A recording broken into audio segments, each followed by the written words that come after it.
नमस्कार दोस्तों, स्वागत करता हूं मैं आप सभी का आपके अपने YouTube चैनल योगेश की रिपोर्ट में। दोस्तों, ऑपरेशन सिंदूर और स्वदेशी की अपील। जी हां, प्रधानमंत्री नरेंद्र मोदी ने ऑपरेशन सिंदूर के बाद देश की जनता से स्वदेशी अपनाने की अपील क्या की कि रवीश कुमार को मुद्दा मिल गया और रवीश कुमार ने पूरा एक वीडियो ही इस पर बना दिया। तो नमस्ते रवीश जी, मैं आपके तंज और व्यंग्य से भरे हुए वीडियो को देखकर आपसे कुछ कहना चाहता हूं। रवीश जी, आपने प्रधानमंत्री नरेंद्र मोदी के स्वदेशी अपील को, जिसे आप ऑपरेशन सिंदूर कहकर मजाक उड़ा रहे हैं, उस पर खूब लंबा चौड़ा भाषण दिया।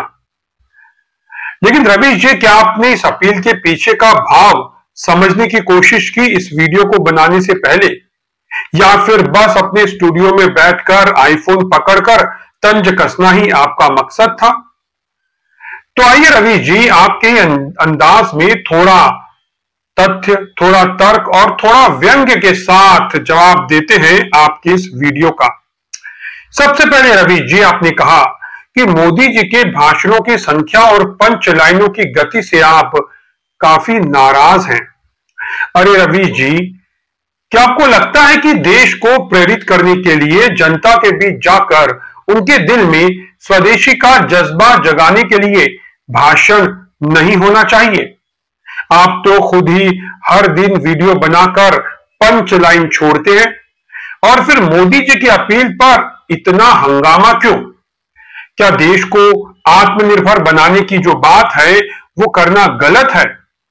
क्या विदेशी सामानों पर निर्भरता कम करना और अपने देश के कारीगरों, उद्यमियों और व्यापारियों को बढ़ावा देना गलत है? यही तो कर रहे हैं मोदी जी। आपने बड़े मजे से कहा कि अगर विदेशी सामान फेंक दिया जाए तो सड़कें बीएमडब्ल्यू, ऑडी और मर्सिडीज से भर जाएंगी। अरे रवीश जी, थोड़ा तो गंभीर हो जाइए। मोदी जी ने कहीं भी ये नहीं कहा कि सारे विदेशी सामान को सड़क पर फेंक दो। उनकी तो अपील थी कि हम धीरे धीरे स्वदेशी अपनाएं, अपने देश में बनी हुई चीजों को प्राथमिकता दें। आप तो ऐसे तंज कस रहे हैं जैसे मोदी जी ने कहा हो कि कल से सब कुछ बंद कर दो। आपका आईफोन आप रखिए, कोई छीन नहीं रहा है आपसे। लेकिन क्या आप ये नहीं चाहेंगे कि भारत में भी विश्व स्तरीय फोन बने? क्या आप ये नहीं चाहेंगे कि हमारे युवा उद्यमी, हमारे स्टार्टअप, हमारी टेक्नोलॉजी, ये सब पूरी दुनिया में छाए?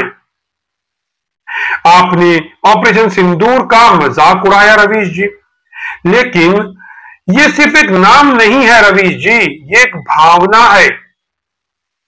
ये उस देश की पुकार है जो 2047 तक विकसित भारत बनना चाहता है। आप कहते हैं कि घर खाली हो जाएंगे अगर विदेशी सामान छोड़ दिया तो। अरे रवि जी, थोड़ा तो इतिहास पढ़ लीजिए।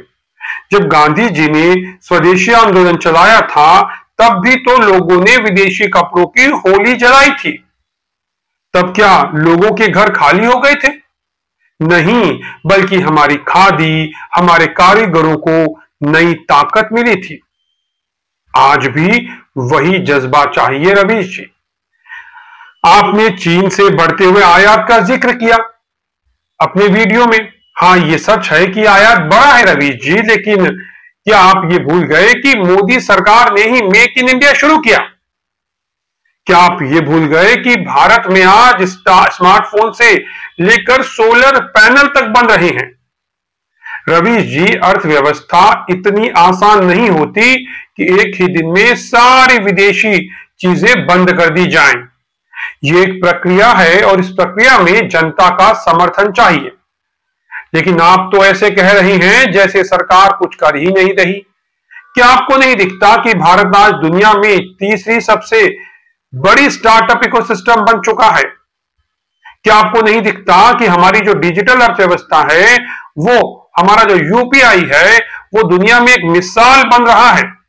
लेकिन आप तो यूपीआई के खिलाफ वीडियो बनाते हैं, आप तो उस यूपीआई को फेल बताते हैं। तो आपको ये बात कैसे पता चलेगी रवीश जी? थोड़ा गहराई के साथ रिसर्च कीजिए जिसमें भावनाएं कम और दिमाग ज्यादा हो। इस रिसर्च में रवीश जी, आप गणेश मूर्तियों की बात करते हैं। कुछ समय में गणेश चतुर्थी भी आने वाली है, बहुत बड़ा पर्व है ये भारत का, और आप गणेश मूर्तियों पर मोदी जी की टिप्पणी को नस्ली कहकर उससे तूल देते हैं। रवीश जी, थोड़ा संदर्भ समझिए।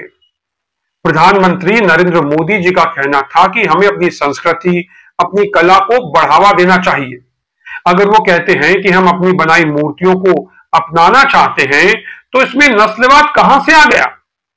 आप तो हर बात को इतना बढ़ा चढ़ा कर पेश करते हैं कि लगता है आप सिर्फ विवाद खड़ा करना ही चाहते हैं।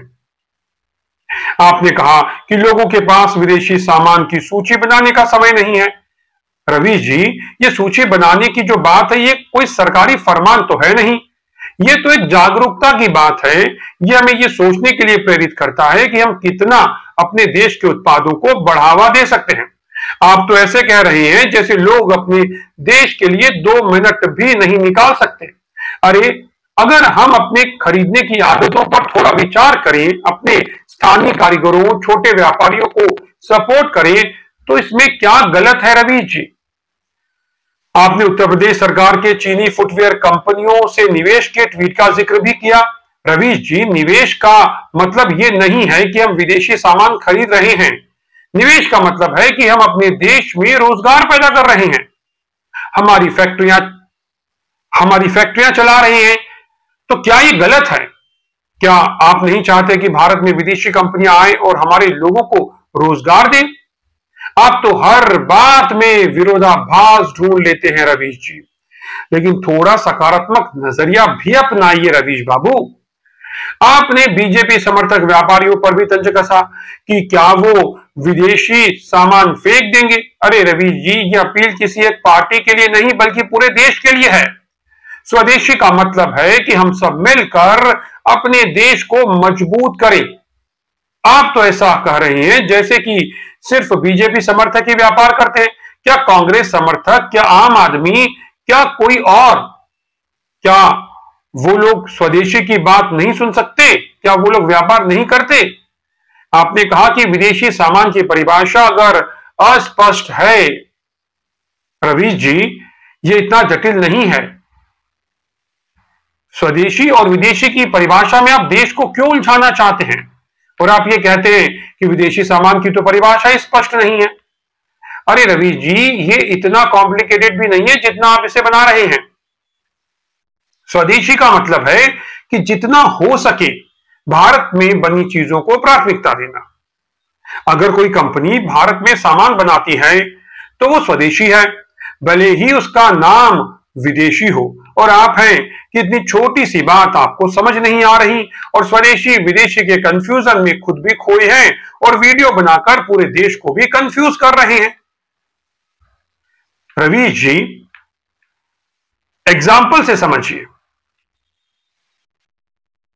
और अपने स्टूडियो से थोड़ा बाहर निकलिए और देखिए कि भारत में आज made in India phone, made in India कपड़े, जूते, घड़ी, मोबाइल फोन, टेक्नोलॉजी, सॉफ्टवेयर, गाड़ियां, क्या क्या नहीं बन रहा है।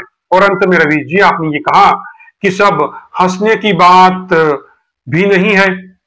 ये सब जो है वो हंसने की बात भी नहीं है, आप अपने वीडियो में अंत में ये कहते हैं।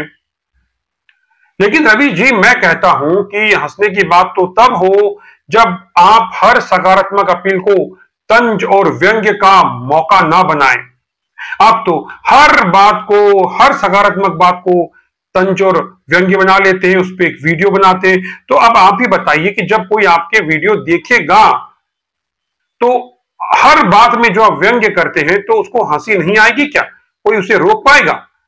और फिर आप कहते हैं कि ये कोई हंसने की बात नहीं है। रवीश जी, मोदी जी का जो ऑपरेशन सिंदूर है ये कोई मजाक भी नहीं है। ये सपना है, एक आत्मनिर्भर भारत का सपना। और इस सपने को साकार करने के लिए हमें आपके इस तंज से ज्यादा जज्बे की जरूरत है। वो जज्बा आप अपने अंदर भी जगाइए और स्वदेशी अपनाइए। आपके पास आईफोन है, आप सोचिए आपके पास कोई मेड इन इंडिया कंपनी का फोन भी तो हो सकता है। उसी आईफोन पर आप गूगल करके चेक कर सकते हैं कि मेड इन इंडिया कंपनी कौन कौन सी है जो सेम फीचर दे रही है, और आप उसका एक फोन ले सकते हैं। लेकिन आप तो अपने स्टूडियो में आईफोन पकड़कर बैठ जाते हैं और वीडियो बनाने लगते हैं। अगली बार जब आप आईफोन पकड़कर वीडियो बनाएं तो थोड़ा सोचिए कि इसकी जगह कोई मेड इन इंडिया फोन भी तो हो सकता था। जय हिंद रवीश जी, जय भारत, और स्वदेशी अपनाएं,